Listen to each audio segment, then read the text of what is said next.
Okay, why don't we get started again. I'm Harold Coe. I'm sitting here at the kiddie table, but at the grown-up table are four dear friends of mine with acquaintances and friendships ranging from 40 years to 40 minutes, but are equally close to me. Let me say first that, as before, the assumption is that you're willing to be live streamed. If you do not want to be live streamed, then please do not answer a question, because then you won't have to identify yourself. We've heard today about the media and civil society and NGOs. Universities are centers of media. They're a critical part of civil society, and they produce NGOs. And the question is, what is the role of the university in confronting illiberalism? It's a good question to ask at the end of this remarkable few days, because we are in the heart of a great university. The idea of the university is at the heart of liberal education. It is the place from which the forces who confront illiberalism get their ideas. And increasingly, universities are now at the forefront of this battle with illiberalism. It used to be that universities were behind the moat. As one colleague of mine at Yale put it, we used to ask, what should they do? And now we have to ask, what should we do? Which is a much more dramatic problem.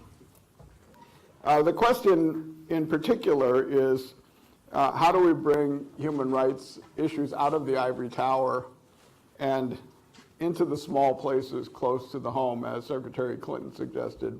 It's also a question about the agenda of universities in tackling these very real problems. So we are very lucky to have to discuss these four extraordinary academic leaders who are also extraordinary political leaders, each in their own way. Their bios are in the program.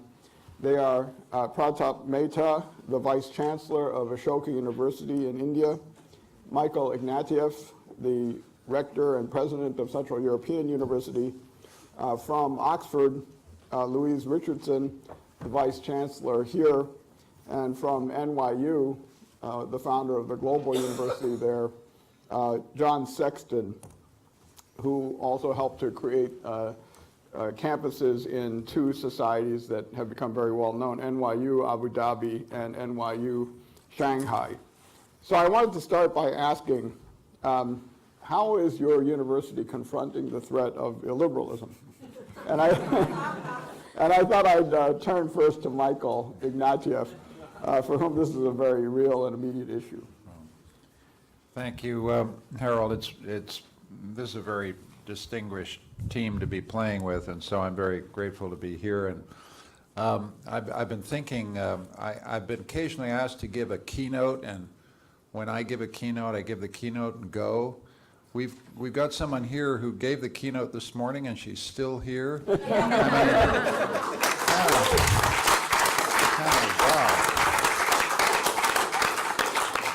I'm impressed, you know. So there we are. Just a few things. CU is a small graduate school, much smaller than the institutions that these distinguished folks run. We have been in Budapest for 25 years.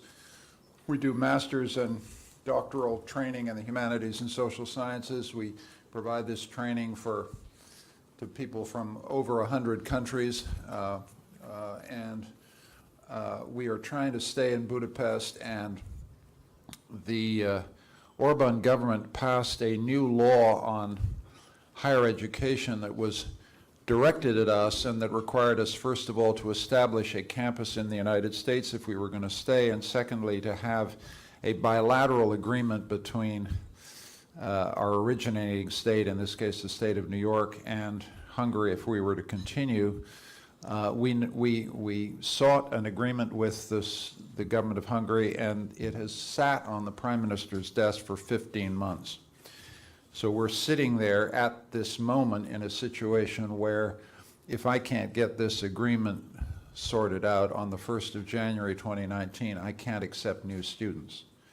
So the issue of academic freedom and survival in university is pretty urgent. And the story that I would tell you about it is it's a kind of parable about the rule of law. I feel that there's that distinction I used to teach when I was at the Kennedy School, but that I used to teach in relation to China, the distinction between rule of law and rule by law. The legislation affecting us looks like law, it sounds like law, it's got whereases and subclauses and this and that, but it's a pure piece of political discretion and arbitrariness. And we've sought to then comply with the law, and now that we've complied, they're saying, well, let's try something else, right? You see what I'm saying? So it's rule by law, not rule of law. It's in the context of a regime that has essentially eliminated the functions of the Constitutional Court. I have no right of appeal. It's another reason why I'm saying this is rule by law. There's law, but I have no right of appeal. If I go to Europe, and we've gone to Europe, we've gone to the European Court of Justice, you learn another interesting thing for the attentive law students here, is that there is no legally effective guarantees for academic freedom in European treaty language. We have lodged an appeal with the European Court of Justice, but it's according to essentially commercial law, the freedom to provide educational services. That's as much as we can do to defend academic freedom in Europe. In other words, there's a hole where a robust anchoring for academic freedom in Europe ought to be. So that would be a few things I would say. Rule of law, rule by law, the lack of a European guarantee for academic freedom. And a final point, which I think is kind of a political science point. 10 years ago, we wouldn't be having this panel. And we're having it now because 10 years ago, we would have panels on attacks on the media or attacks on civil society or perhaps attacks on the courts. Suddenly, we've got a panel on universities, and that's telling you something that across the world, universities have joined the media, civil society, and the courts in the firing line of the consolidation of single-party authoritarian states. What that tells you, I think, or reinforces in me, is a sense of the universities, which I don't think we've had before, which is, what do media, civil society, courts, and universities have in common? We are counter-majoritarian institutions, right? And populism is the use of a reductively majoritarian conception of democracy to weaken democracy. That is, to use majoritarian rationales. Orban is always saying, I speak on behalf of the people, I've got a mandate from the people, and then you use it very explicitly to whittle away and hammer away at other counter-majoritarian institutions. And so while I'm here to make you feel my pain about CEU, I mean, you really ought to feel equally for the state of the courts, civil society, which is subject to penal legislation. If you so much as assist a refugee in Hungary right now, you risk penal prosecution, criminal prosecution, right? So let's situate this in a broad frame. The CEU issue is one issue in a broader frame. I've got more to say, but I'll stop there. Can I just ask quickly, simply put, what is it that you think is really Orban's goal? And in the face of that, what is your goal as an academic leader? My goal is to stand and fight. Universities are polite places. We're in a difficulty as university presidents as we actually, I have been in politics, but I know when I'm not in politics, and I don't want to be in politics. I don't want to defend the university as a political cause. I want to defend a free institution. And that's my goal, to keep us, we are literally the last man or woman standing in Hungary. I don't want to over-dramatize it, but the Academy of Science has been pulverized. The media has collapsed. There's simply no one else there. So I feel I'm standing not just for my university, but for counter-majoritarian possibilities in a country that I've come to be very fond of. I think his objective is to consolidate single-party rule for his people, to feed his people, to create a new national conservative bourgeoisie united around Christian values, hostility to migration, and a narrowly majoritarian conception of democracy. He still needs democracy to legitimize himself, as Erdogan does. They need elections to provide the legitimacy. But they want to get rid of anything that stands in the way of a kind of free fire zone of power. And that's what we're doing. And he's clearly also taking aim at George Soros, the founder of our university. And just one little point about that. Part of our battle to defend academic freedom has had two fronts. It's against Viktor Orban, but I'm also saying I don't take orders from George Soros, much as I like it, respect and admire him. And his support has been magnificent. But a free university, I'm accountable. I happen to have one of my trustees here, Louise Richardson. I'm accountable to Louise Richardson. I'm not accountable to George Soros in that sense. So we've had a double battle to defend the idea of academic freedom from political sources and from other sources. So let me turn to your trustee, Louise Richardson. So at least part of what is going on is the notion that this university in Budapest is actually kind of now a foreign body in the body politic of Hungary, that the nationalists don't want such a global institution with global ideas functioning there. But you are not only a trustee of Michael's university, but you run a university that is very much the same here in England. In fact, it regularly trains foreigners. In fact, this crowd is very heavily cosmopolitan. What kinds of challenges are you facing here amid Brexit and all kinds of other situations? It may not rise to the same level of drama as Michael's, but it's significant and substantial on its own. Well, I've said this to Michael in the past, that on my worst days, and people from Oxford will know last year we had some pretty dark days. On my worst days, I say, oh, this is so benign compared to what Michael has to deal with on a daily basis.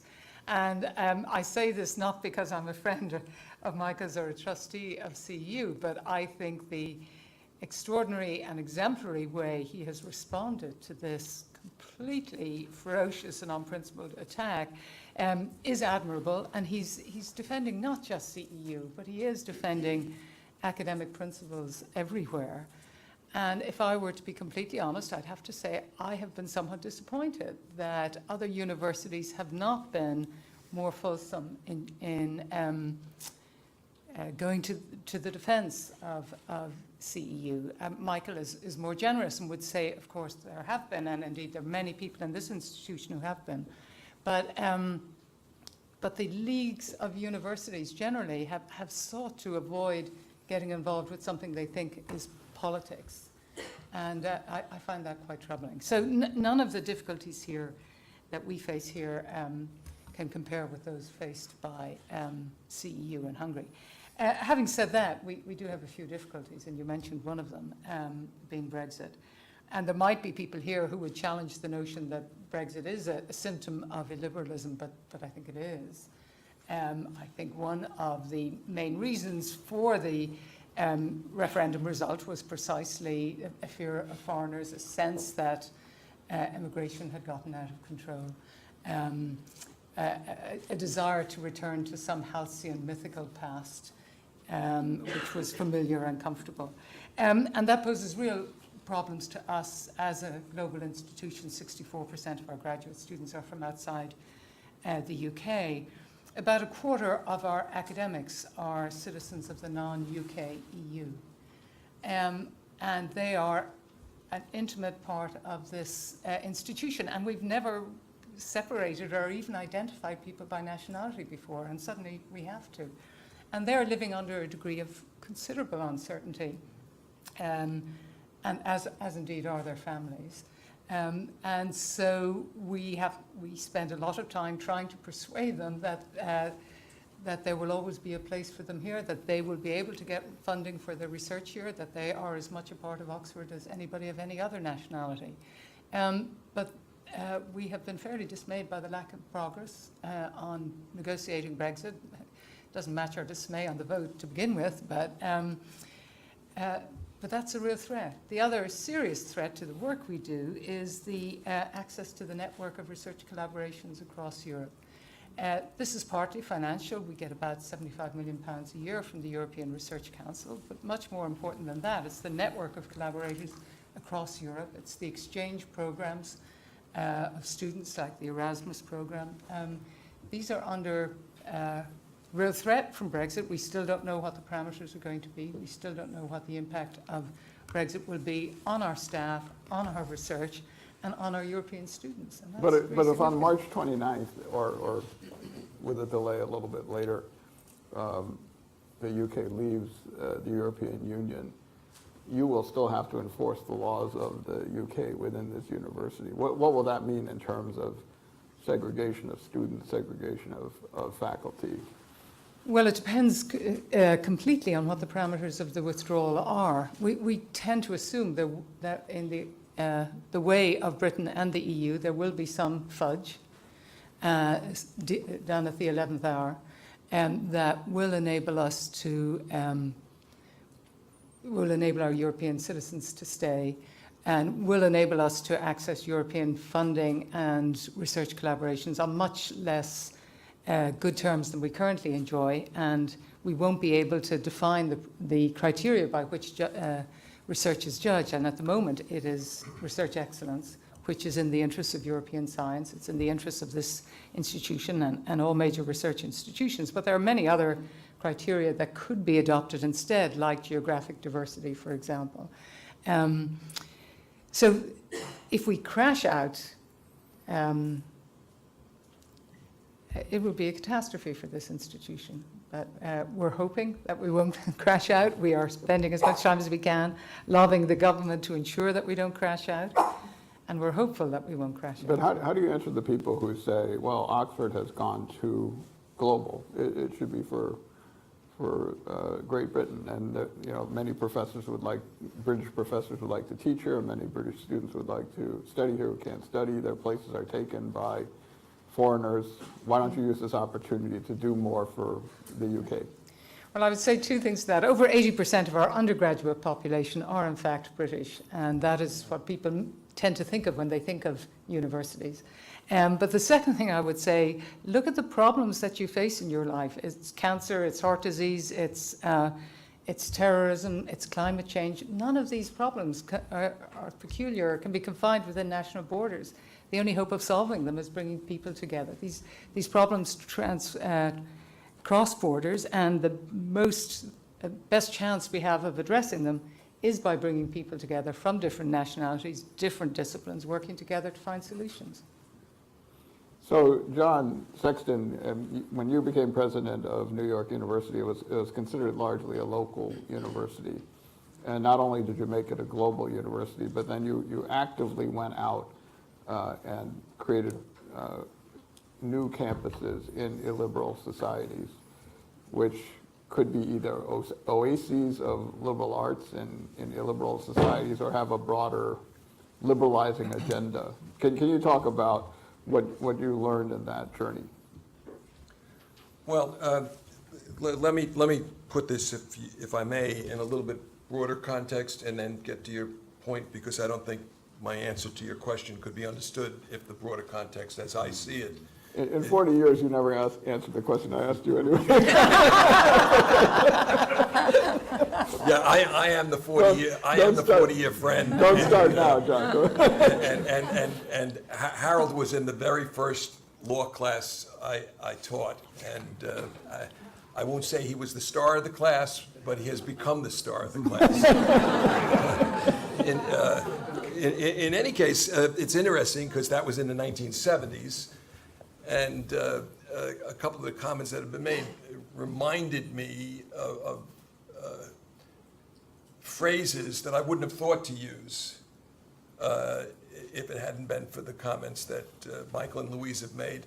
that take me back into the 70s and early 80s. The very clever phrase that is kind of an antecedent to a lot of what we see today in the United States, and I'll speak principally to the United States because I know its politics very well, I think. And the phrase, the silent majority.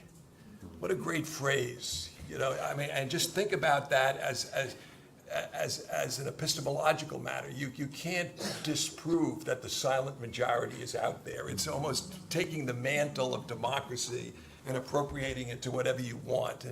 And I run forward from that, and what I'm going to say is that there is a fundamental attack on a view of the world that is largely shared in this room. For me, it's based, as Harold knows, people think of me as an academic lawyer, but my first doctorate is in religion. And I was formed on the streets of Brooklyn in Irish Catholicism, where the most remarkable person I ever met, my wife Lisa, who was Jewish, could not go to heaven. That's what I was taught. Okay? Outside the church, there's no salvation. Most of you in this room, including the magnificent secretary, couldn't go to heaven because you weren't Roman Catholic. And I was taught that, just so you understand that this was not being taught by troglodytes. I was taught that. They actually wrote the words on the blackboard, extra ecclesia nulla salus. The man that wrote those words was a Jesuit priest by the name of Daniel Berrigan, okay, who became a leader of the anti-war movement. And I went to him after class and I said, Father Berrigan, does that mean my best friend Jerry Epstein can't go to heaven? And he said, if you don't baptize him, John, he won't go to heaven. That was the triumphalist Catholicism of the 50s.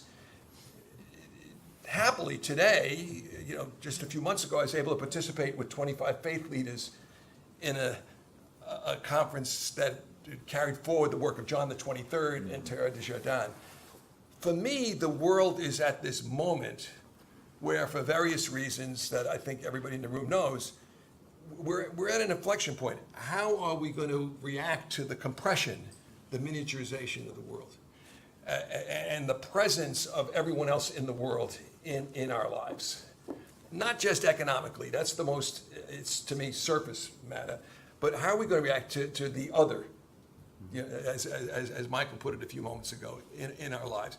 And there are those that want to react to that by hunkering down with people like them and want that mythical halcyon age where, you know, a lot of people didn't have rights, and it was a remarkable thing to have a girls' high school debating team win the national championship. You know, this was like, you know, how did they do that? How did they beat the boys? But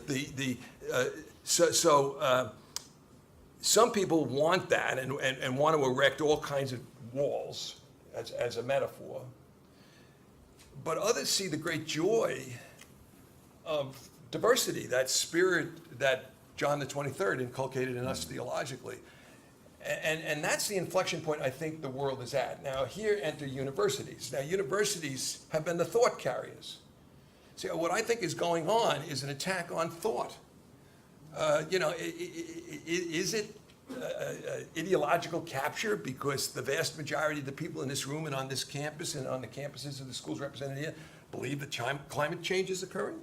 I mean, we believe in science. You know, that the vast majority of people on our campuses would agree with the Universal Declaration? That's not a remarkable statement. It's a co-producer of studying hard and not being allergic to nuance and complexity, the kind of simple-minded slogan that the demagogues use. So first there's an attack on thought that's occurring, but the whole view of the world as an interconnected world, that was behind your question. So look, I have to say, I've sat through all the panels today and the Secretary's magnificent speech. I'm an acolyte in her marching team. I have to, you know, my son says Dad experiences the world as 10% better than it is, and he articulates his experience at 15% better than that. I think that Les Miserables had a happy ending. They died in a good cause, right? Crucifixion in a good cause is a worthy life. I mean, this is the... So I have to seize I have to seize on the opportunity. The headwinds are amazing. I mean, that's the story of today. The headwinds are amazing. I feel so insignificant being in a room with people who have to give instructions to their families on how to take care of their bodies when they go out on a reporting. I just shivered. Oh, John, okay, look, Okay. but Stop. let's face this, Now I'm here. you go to see the Emirati, and you say, I'm gonna set up a No. NYU campus. No. And then, you're thinking, aren't you thinking to yourself, No. will my students enjoy a true liberal education? Stop, you despicable Red Sox fan. Stop. Let me make my point, and then I'll shut up.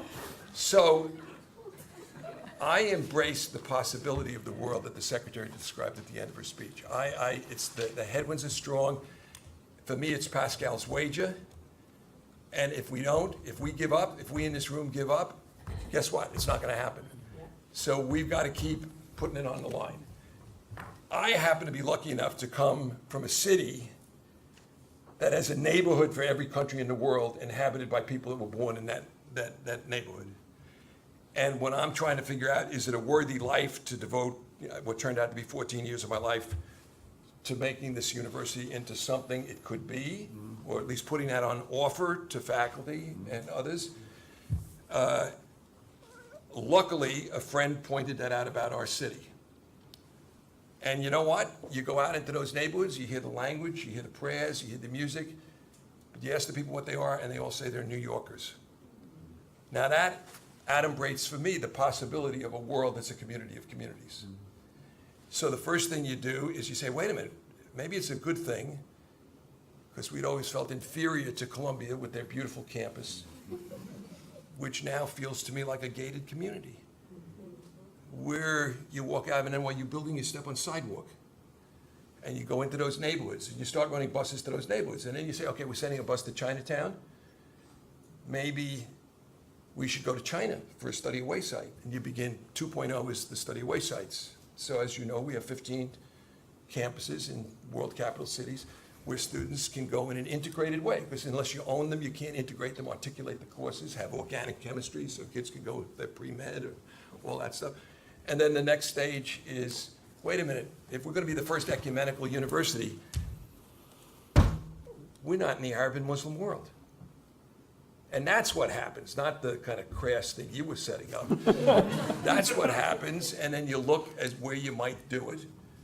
And everybody, including President Clinton at the time, says to me, you've got to meet Sheikh Mohammed bin Zayed.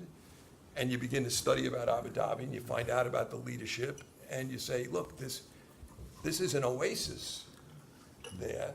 And you go over to set up a study away site, and he says, you know what?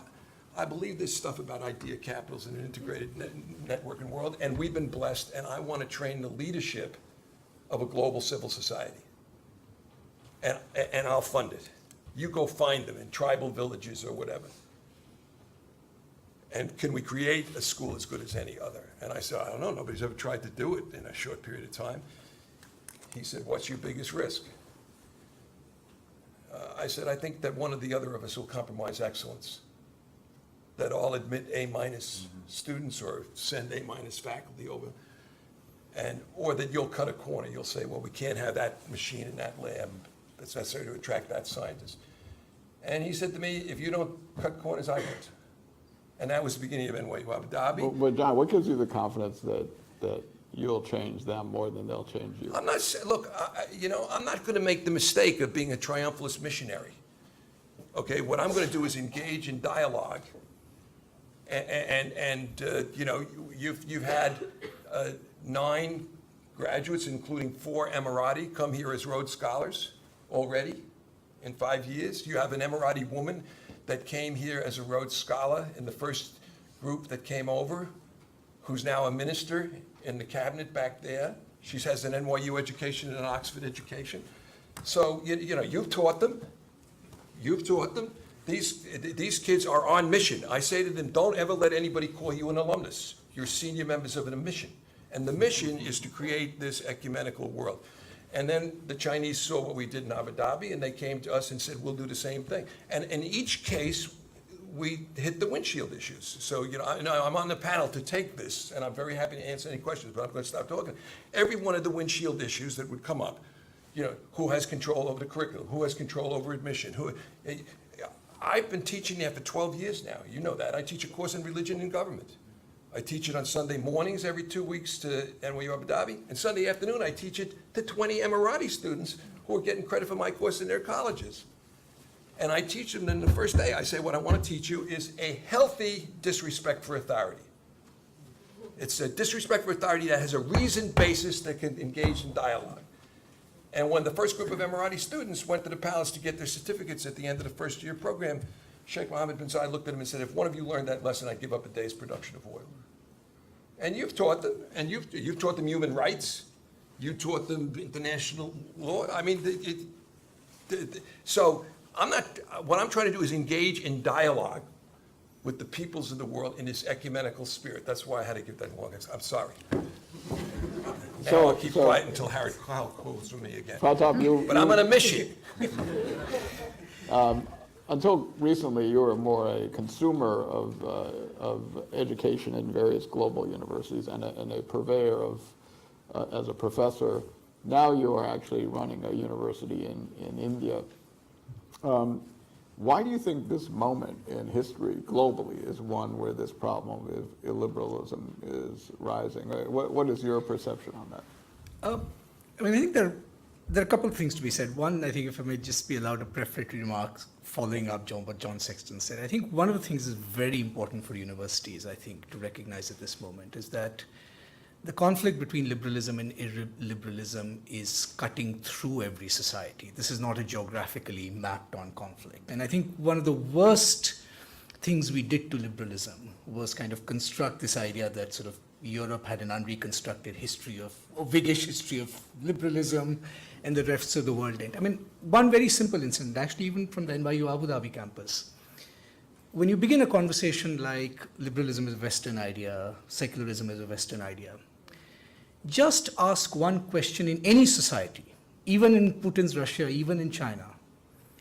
Have you ever in your life used the following argument against somebody, perhaps your parent, perhaps a teacher?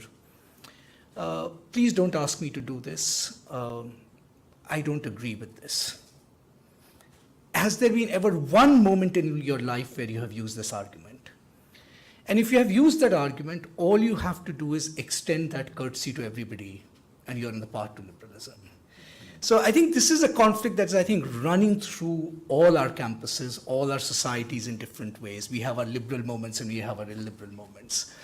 I think at this particular point, I mean, I think, one of the things coming back to university just made me recognize is how precarious and contingent the idea of a liberal university was. For most of history, universities have not run in liberal contexts, including this one. I mean, we are 2 minutes away from Jowett's Walk, and the 19th century struggles, right?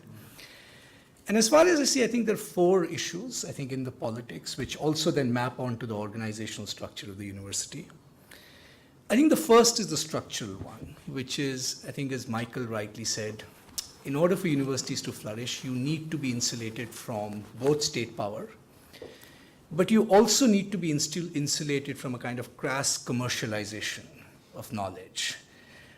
Because that instrumentalization actually paves the way for a certain kind of authoritarianism. It's a very easy step to asking, what is this knowledge doing for me in the here and now? And I think we are struggling to find that organizational form. America did it with endowments and that particular, peculiar structure it had. But I think that's going to be the big struggle. And I think what authoritarians have grasped is that instrumentalization of knowledge is a wedge they can use to control universities. I think the second issue is ideological. It is remarkable that most universities in the world have been parts of national ideological missions. There were religious universities to begin with. Early part of the 20th century, there were nationalist projects very, very clearly. Post-colonial societies, most of our public universities were set up as nationalist projects. And so I think it's worth asking the question, what are the conditions under which you can square the idea that the university has a national mission, but articulated in a way that is compatible with its liberal and cosmopolitan character. And I think almost all the authoritarian or populist movements of the moment, what do they have in common? They don't like cosmopolitanism, they don't like liberal values, and it is an assault on thought.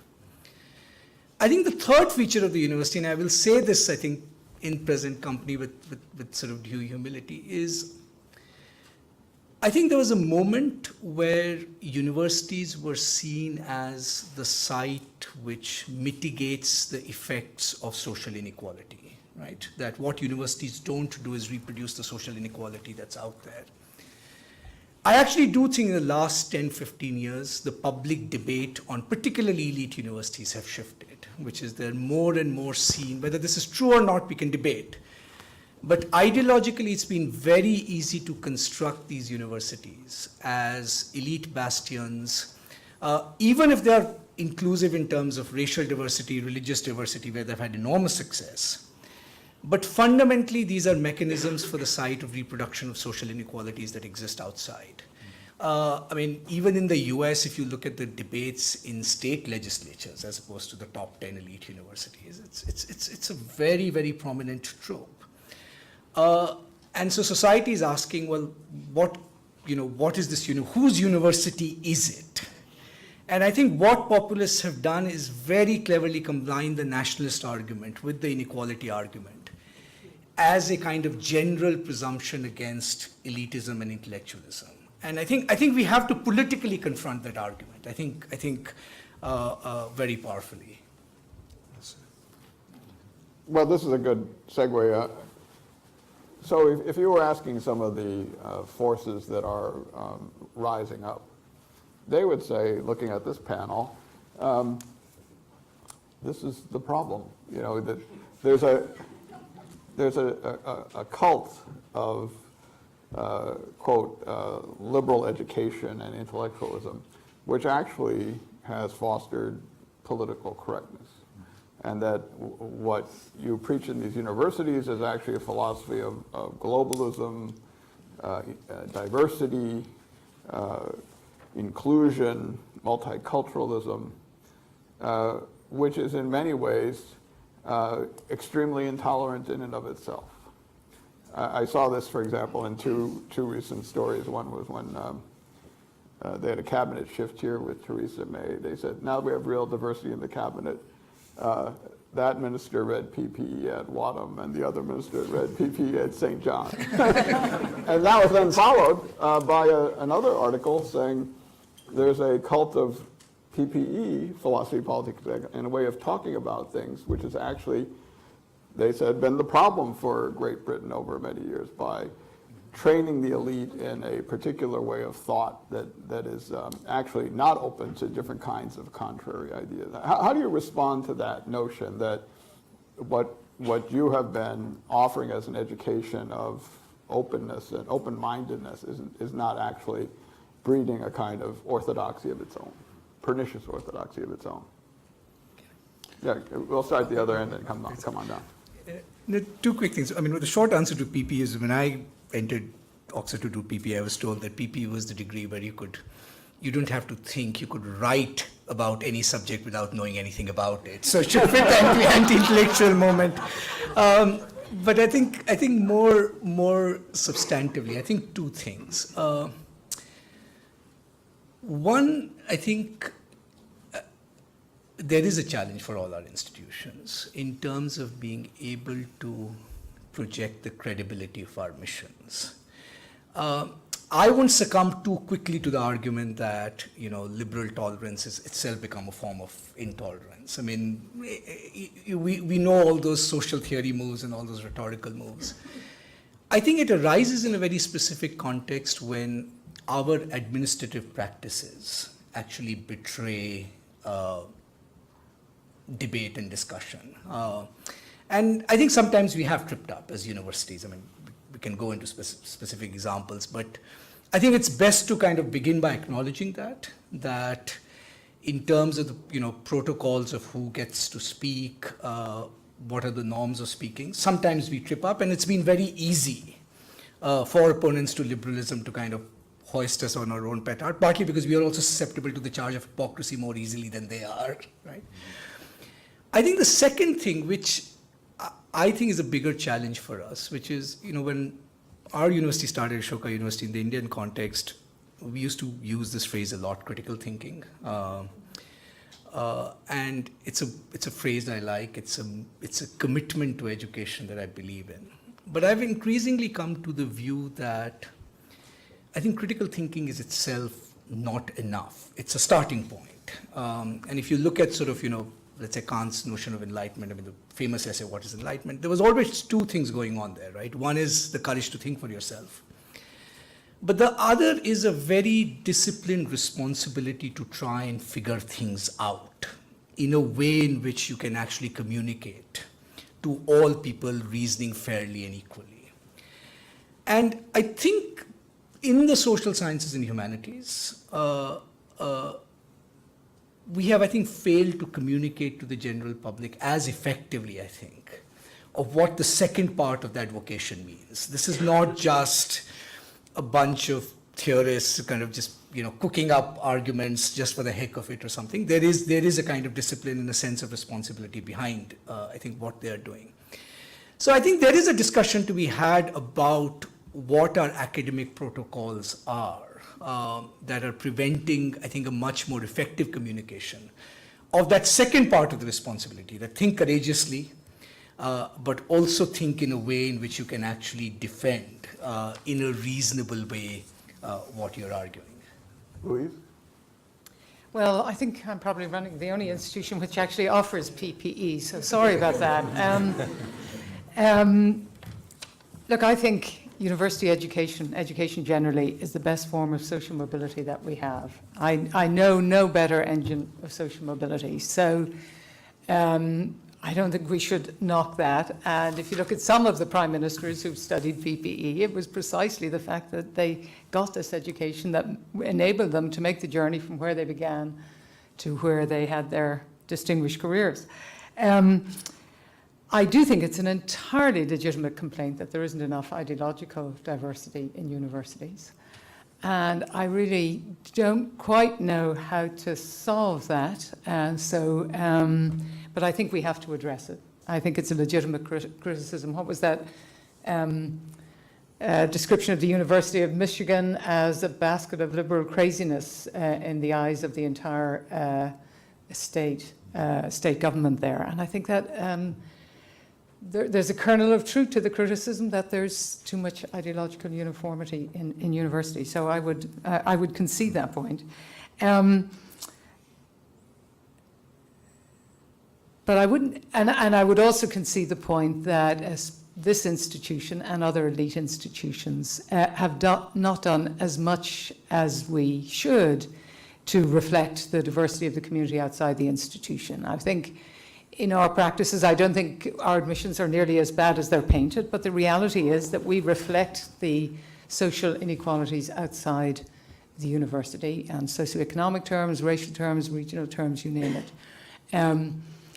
But the broad perception is that we are deeply unfair. We know this for a fact because we've commissioned public with surveys, and in the north of England, most people think that over 90% of the students at Oxford are privately educated.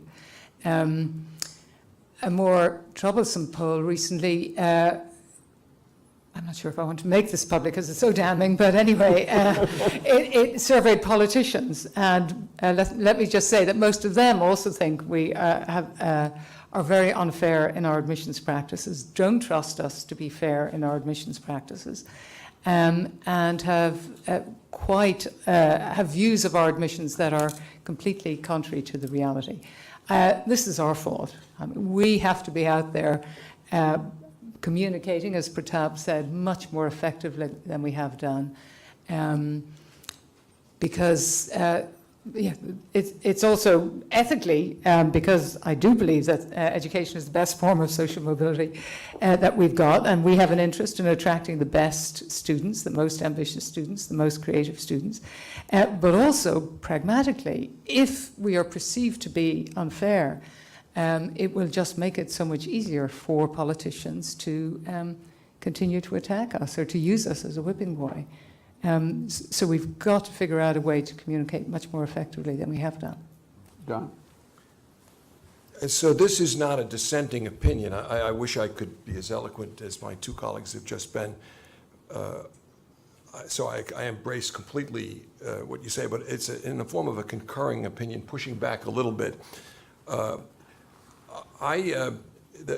theme that's run throughout the day has been this attack on the fabric of our society, both national societies and global societies, and the world order that's been built up over the 70 years since the Declaration and the consensus.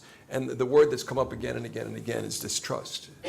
And I actually think that there's been a fairly sophisticated campaign. I remember the conversation around the possible government shutdown in the 90s. And I remember saying at that time to friends who said the opponents of government will not shut down our government. Of course they did. And I said, this is part of a campaign to build in society generally, at all levels of society, an alienation to government, to institutions, and so forth. I think personally it dates to the Dodgers moving from Brooklyn in 1957, but not everybody agrees with me on that causality. But if you look at the history of the years since then, it's been a slow evaporation of all of our institutions. And in 2002, I gathered my deans and I said, this is now coming onto university campuses. And by the way, it's not just those outside the university that don't trust universities. It's people within the university not trusting the folks that have been chosen through the processes of the universities to represent the faculty. So if you become a dean, you're no longer a faculty member. If you become a provost or a vice chancellor or a president, you're no longer a faculty member. My administration, everybody in my administration was a member of the respective academy in his or her disciplines, but we were not considered faculty members. It's really a very strange thing. So this feeling of distrust, I remember in 1997, I was the head of the Association of American Law Schools at the time, and a Republican, I won't mention his name because he's come around a bit, but a Republican political consultant put out a 70-page document advising Republican candidates that there was nothing too extreme they could say in attacking lawyers and judges and the law. And I wrote a pastoral letter to the American law school community saying, this is the sacred, since we have no religion in the United States, this is our, and we're attacking that. And then it got to institutions. So I think that, frankly, and this is where I push back a little bit, I've just gone through this data for a book that I have coming out. I think political correctness as a phrase, not to say that there aren't instances, but political correctness as a phrase is largely a silencing device. And when you look at the data in terms of the political views of campuses, good social science data of who feels comfortable on campuses, what the students' views are, it's largely not an issue. There is no ideological capture. Now, there is all kinds of internal problems in the university, part of which is capture within disciplines.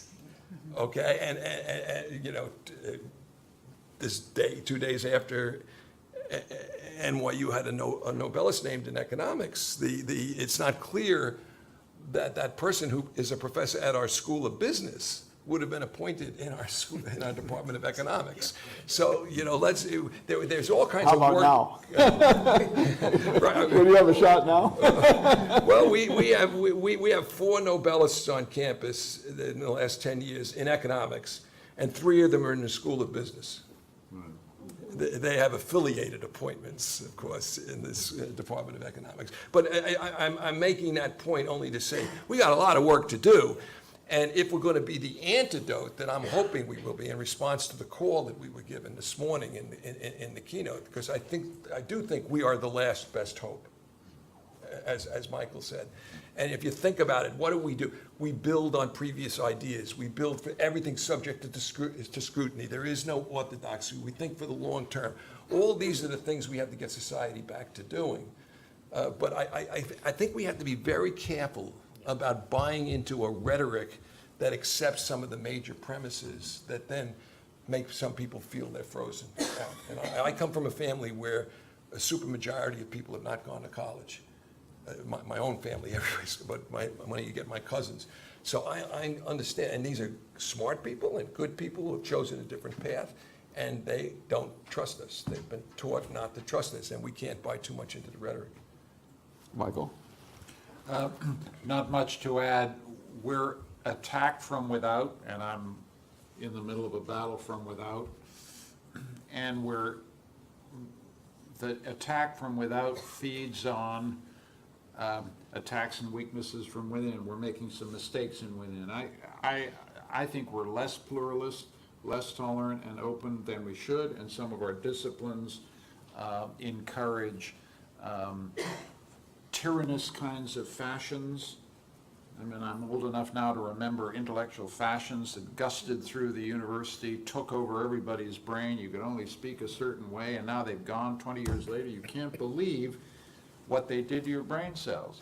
And there's much more intellectual conformity inside universities than, and we should be, one of the functions of a university president is shake people occasionally, say, stop talking like that. Where did you get that stuff from? Nobody can understand what the hell you're saying. I mean, there's a bit of that. So, I do that. It's easier to do in Hungary. Exactly. The authoritarian personality is encouraged. It's also a smaller institution.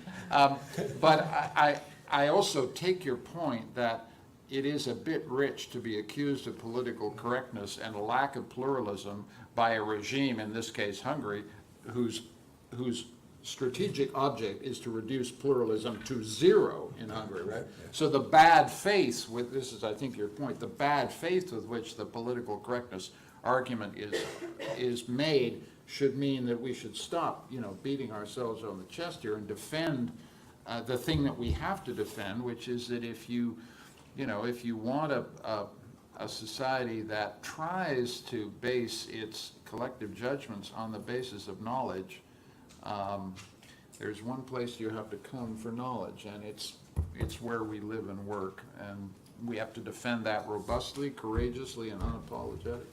So Michael, if I can just follow on that.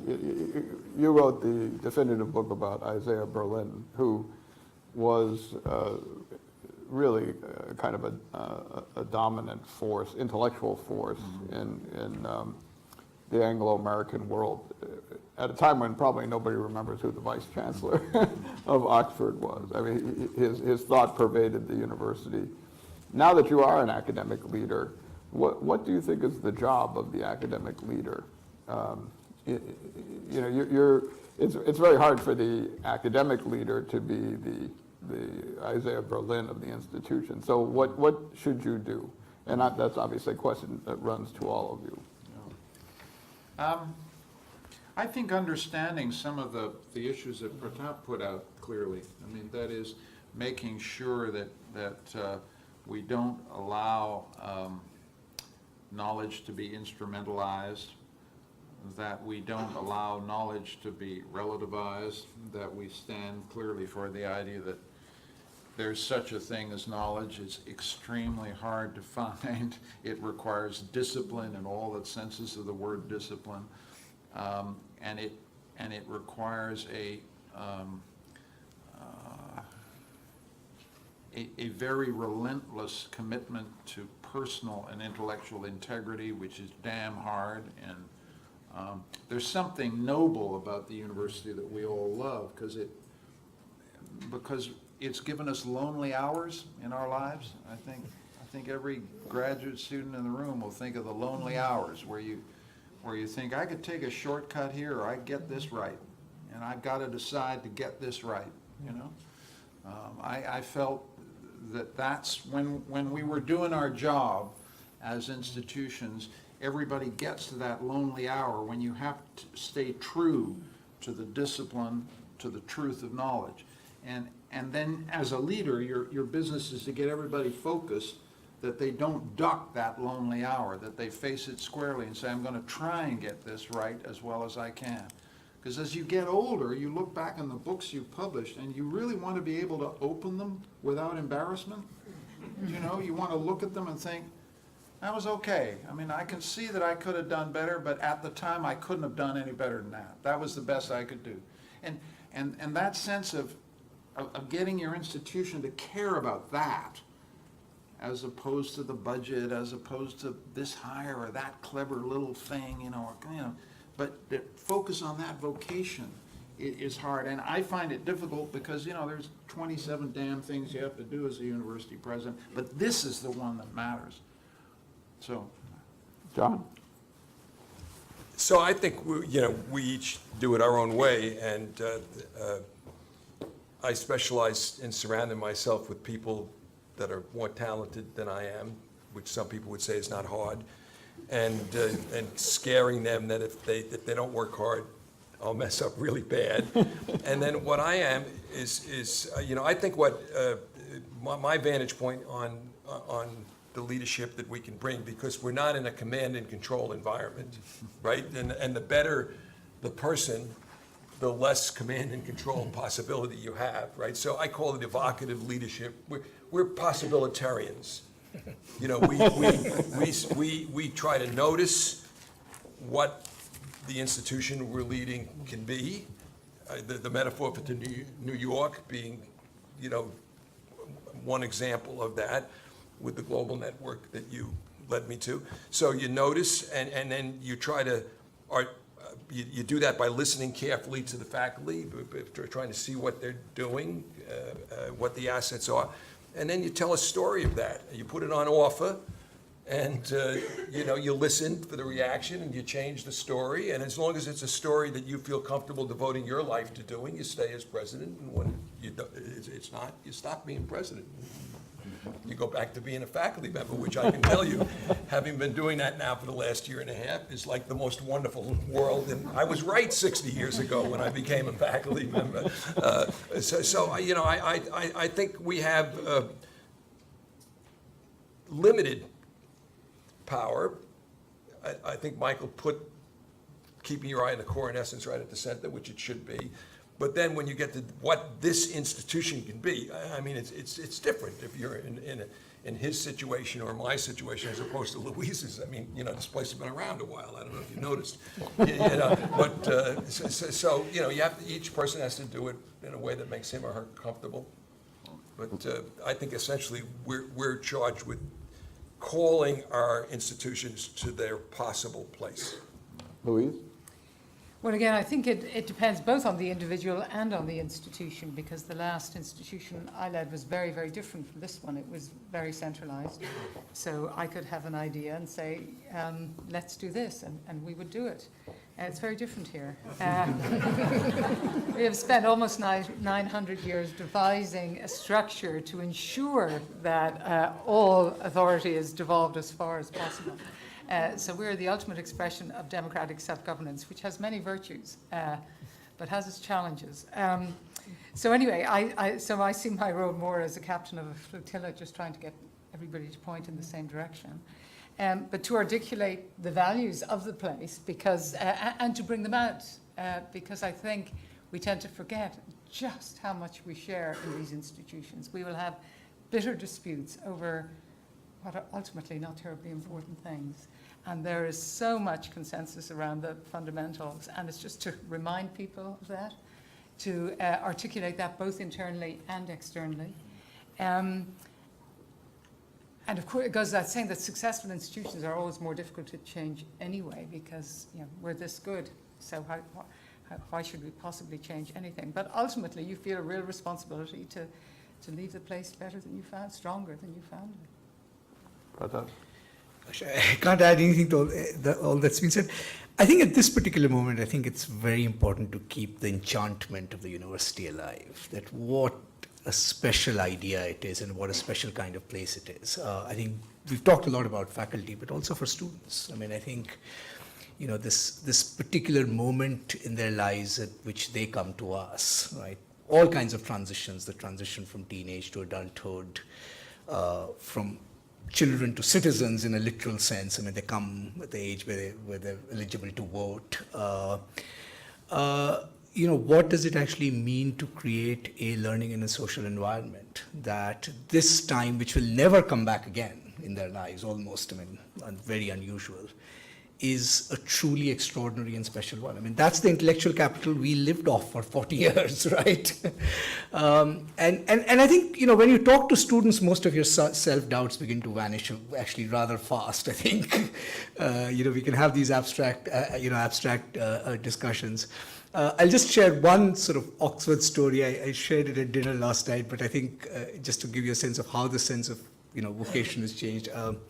I used to be the student representative on the politics sub-faculty here, and the students, you know, you were always demanding things. Why can't I take course X with course Y, and so on and so forth, and the faculty sort of very patiently listens to us and nothing moves. And at some point in that conversation, I think as students, we were using the metaphor of choice and consumers and sort of, you know, we are the students, you know, what about our choice?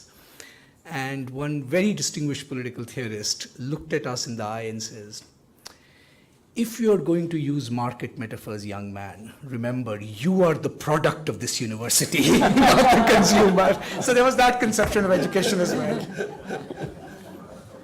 Well, you all remind me of two things. When I became dean of my law school, I asked someone, what do you think is the key ism? And he says, it's not liberalism and it's not illiberalism. It's metabolism. And then I saw Derek Bach, who was for 22 years president of Harvard, and I said to him, do you have a secret for being an academic leader? He had been president of Harvard for 22 years, and he said, did you ever play pinball? He said, you know, if you don't shake the machine, you're just watching what's happening. But if you tilt it, you're not a very good player. So the job of the university leader is to shake it but not tilt it, which I thought was pretty good advice. Last question from me. Suppose there was a new human rights institute that happened to be located in part of your university. In light of the challenges that are now arising, what would you encourage the leaders of that human rights institution, including new honorary fellows and others, to do to make the institute have an impact on the problems that you see today? We'll start with you, Michael. I would, I say this in, you know, awareness of the ringing affirmation from Hillary Clinton of the Roosevelt tradition and the UDHR tradition and all that's been achieved. I think I would want this hypothetical human rights institution to The true word human rights institution. to look more carefully, almost in an observational sense, at how human rights operates in that, you know, in the small places that Eleanor Roosevelt talked about. I think when I've taught human rights, you have a sense of people who have this idea that, students have this idea there's this immense apparatus of international conventions, and then their UN bodies and their treaty bodies, and then their, you know, great human rights defenders like you and stuff. And there's a kind of distance between this enormous state apparatus, this top-down apparatus, and the elite discourse that goes with it. And then the gap down on the ground. Because I think what's so puzzling about the post-war world is that on the one hand, I think everywhere you go, and this was not true in an imperial world that we inherited in 1945, ordinary human beings believe they live in a post-imperial world in which everybody is equal in rights. They believe that ought to be the normative default setting of the world. It's a gut feeling everywhere I've ever been. People look you in the eye and they say, I'm not garbage, I'm somebody, I matter. Some of that is human rights, some of that is just the history of decolonization, some of it's the history of the spread of democracy, but we don't, I guess my research subject is the micro-sociology and the micro-phenomenology of people's moral conceptions of themselves. Because there seems to me to be a really big gap between the blah, blah, blah of human rights and what actually motivates human beings down on the ground in different settings. I'm not saying the gap can't be closed. I'm not saying that human rights has had no effect. I'm saying everywhere I go, something has silted down, which is I am not garbage. You cannot treat me like garbage. I am a woman. I am equal to you as a man. But how you empower that, how you strengthen that, how you understand how it works, right down in the small places that Eleanor Roosevelt talked about. That's a huge research subject, and we're at the beginnings of it. We don't understand how it works. We don't have a kind of micro-sociology of human rights, a micro-phenomenology of how this stuff is silted down and empowered people, given people a sense of equal worth, and how we then empower that so it can begin to power change from bottom up. It's a little big, a little vague, but that's kind of best I can think of. John? Well, you and I teach procedures, so I'll give a more of a process answer. I think a lot of the distrust that we've been talking about all day long arises from a lack of humility among elites, a kind of triumphalism of a different kind. So first of all, I would say to the Institute that remember to be humble, remember the mission, and the mission is not to be a missionary as much as it is to be humble and to listen and get out and make contact, real contact in your research, in your advocacy, in your theoretical writing, test it against contact, and then just take today's agenda and network. I mean, in other words, the university should be part of an ensemble along with civil society, along with NGOs, along with the press. I mean, this is what we should be thinking of, a network, but constantly with a humility and a willingness to listen rather than preach. Louise? Well, in most universities, and especially this one, academic leaders know better than to set the, university leaders rather, than to set the academic agenda for their institutes. So the trick is always to find somebody else with the ideas you'd like to have. And I thought last night, the first three questions Helena Kennedy put to Secretary Clinton said, I think that's a question that the Bonavero Institute should focus on. So I think we've already heard between last night and today quite an agenda for this particular institute and indeed any human rights institute. But the only additional plea I would have is to try to engage beyond your own community and become advocates beyond the human rights community for the importance of a concern about human rights. Pratap. I think two quick thoughts. I mean, one, I think, one of the great, I think, liberal hopes was that a little bit of sense of humility, skepticism, and perhaps even fear of power would embolden the human rights agenda. I mean, Judith Starr used this famous phrase, liberalism of fear, right? That one of the things we've learned in the 20th century is what power can do to people. And I think we're at this interesting moment where the fear argument has been completely turned on its head. I mean, every risk to human rights that we are facing, whether it's nationalism, whether it's the surveillance state, whether it's micro forms of surveillance in communities, threats posed by others in the intimate sphere, I mean, in terms of sort of sociability, all of that, they all trade on this idea that we are fearful of something, and the answer to that fear lies either in the concentration of power or some form of authority. And once you're down that road, once fear opens up that space, then it actually legitimizes concentrations of power that can violate human rights with impunity. So I think understanding what that fear is, I think in all its different manifestations, that moral psychology, I think something we have to do politically a better job at if we want to sort of empower human rights.